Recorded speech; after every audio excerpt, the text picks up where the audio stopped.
saan lagi kayong ang bida! Yay!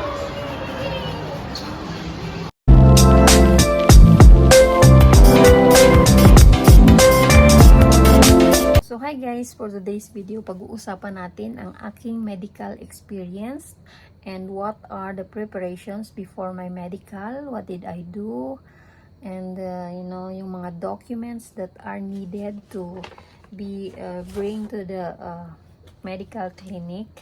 And I will put down below the phone number also. I will write down in a description below. So ito yung mga listahan natin kung ano yung mga kailangan natin dito sa Hong Kong medical for our K1 visa. For our K1 visa. So that's it. So ayan na guys. Yes, I'm so thankful that my medical report was everything was okay. Kahit nagkasakit ako prior to that, nagkasakit ako ng 2 weeks. Yung ubo ko as in super grabe talaga. So wala naman akong preparations talaga. So, of course, drink more water lang talaga, enough sleep. So, mostly kasi, nagpe-prepare sila, kesyo ganito, ganyan. For me kasi, I just pray to God talaga na everything will be okay. So, yun na nga guys, magbubuk tayo ng appointment kapag mayroon na tayong appointment interview for our visa. Then, that's the time pa lang tayo makapag-book ng ating medical kasi kailangan sa medical ang confirmation ng ating interview. So, first, ang gagawin natin guys, so ito yung mga documents na kailangan ng medical na hihingiin nila sa iyo, Hong Kong ID, original, syempre yung card natin mismo, yung K1 FTP or yung NVC letter. NVC letter, you will receive that during your pag nag-in-transit ka na. So, marireceive ni fiancé mo yon. Mayroon na siya noon. So, i-print mo lang yon. Dapat may barcode siya. And then, yung address ni petitioner mo sa US, yung phone number niya, at yung address mo rin dito sa Hong Kong at phone number mo, isusulat mo yun guys sa iyong passport bio page na photocopy mo, isulat mo din doon sa baba. And then, yung picture na 1 by 1.5. So, 5 pieces ang kailangan nila. So, yung immunization record, kung mayroon ka, like yung mga previous records mo, so you can bring that one. And titignan nila if ma-validate nila yon para ma-exempt ka sa mga ibang vaccination. But if it is over a years already, I think it's not valid anymore because for me, I have already my vaccine booster, but that was like long time ago, 10 years, like when I was still in college. Flu vaccine like 7 years ago pa yon, so hindi na siya valid yung mga ganun. If you have any x-ray, you can bring that also, but you will undergo x-ray anyway. So I booked my appointment time there at 9 a.m. but I arrived there like 8:45, so I already entered the medical clinic. That one was located at Central Wing On House. So I will put on the description below also the address together with the telephone number. So in-entertain na nila ako, everything. I bring the documents. So tinignan nila, pupunta ka dun sa front desk kasi may specific area for international, yung mga US visa, UK, Canada, yun, parang exclusive, mahal yung na yun, yung clinic na yun. So andoon, in-interview ako, tinanong ako kung mayroon na ba nagkaroon ako ng bulutong before, and I said no. So if they asked me if I want to undergo blood test so that they will know na makita nila kung mayroon ba akong antibodies. So sabi ko okay. So of course additional payment yun guys. So later on sasabihin ko kung magkano lahat ng aking nagastos sa medical for my fiancé visa or K1 visa. So, after that, nung na-interview na ako, So, pinabihis na ako, pinapunta ako doon sa isang may locker room sila, doon mo ilalagay yung gamit mo. Then, pwede kang yung outfit pala is pwedeng nakapantalon lang, t-shirt.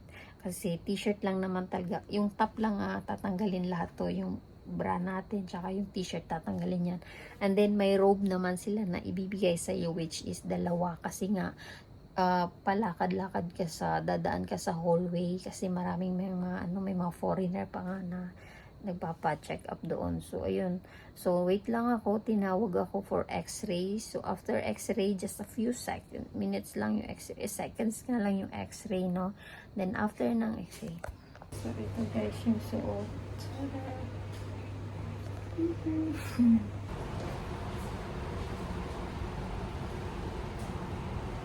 So, yun na nga guys, after ng x-ray ko, naghintay lang ako ng saglit. And then, next na yun is yung doktor na yung mag-check up ng physical body. So, physical body, yung check up niya included is yung eyes, yung kakapkapin lang lahat yung yung part ng katawan mo, parang dito, yan, ganyan lang siya. Tapos yung mga dito, kakapain, and then yung tuhod, gagamitan ng something na para mag-reflect siya, and then after that, just a few minutes lang, and then after that, tatanungin ka na about sa mga vaccine mo, sa mga allergy mo, kung ano yung bawal. I mean, kung ano yung may allergy ka pa sa pagkain, sa gamot, so yung mga ganun. And then, in-explain sa akin na once na mabigyan ako ng mga vaccine is hindi pwedeng mabuntis ng 3 buwan. So, from the very beginning ng vaccine mo, hindi ka pwedeng mabuntis. At saka yung may second dose pa kasi yun. So, yun lang. So, after yung sa doktor, lumabas ulit ako. Tapos, nag-antay ulit ako ng few minutes para na sa final na tuturukan na ako. So, tuturukan na ako ng 2. Ano ba yung tinurok sa akin? Tidap. Tsaka yung basta malalaman mo rin man doon. So, after nan, okay na, umuwi na ako. And then, sinabi sa akin, umuwi na ako after that. Tapos na. Tapos, after few days, like 5 days yata, nag-message ulit sa akin na okay na yung result, yung mga blood test. Then, pinabalik ako para sa vaccine ng HEPA at saka varicella kasi wala akong mga antibodies. So, it means na, pag wala tayong antibodies sa katawan, medyo prone tayo sa mga infection or yung madidikitan tayo ng mga ganong sakit. So, ayan, bumalik ako for vaccine. So, ayan, may video yan dyan after. So, ang pagbalik ko, guys, is 3 ang tinurok. MMR, varicella, at saka Hepa B. So, ayun. So, after ko magturok, nagbayad ulit ako ng $1,300. So, ayun. After binigyan ako, sinabihan ulit ako na bawal na may another 1 month next na ulit. So, this coming May 23 or May 24, 2024, yun na yung second dose ko ng HEPA at saka varicella. So, after that, so, yun lang guys. So, relax lang. Tsaka huwag na masyadong mag-worried kasi wala talaga akong preparation sa ganun. So, ito yung result. Ipakita ko. So, ayan na nga guys. How much yung lahat ng binayaran ko sa medical.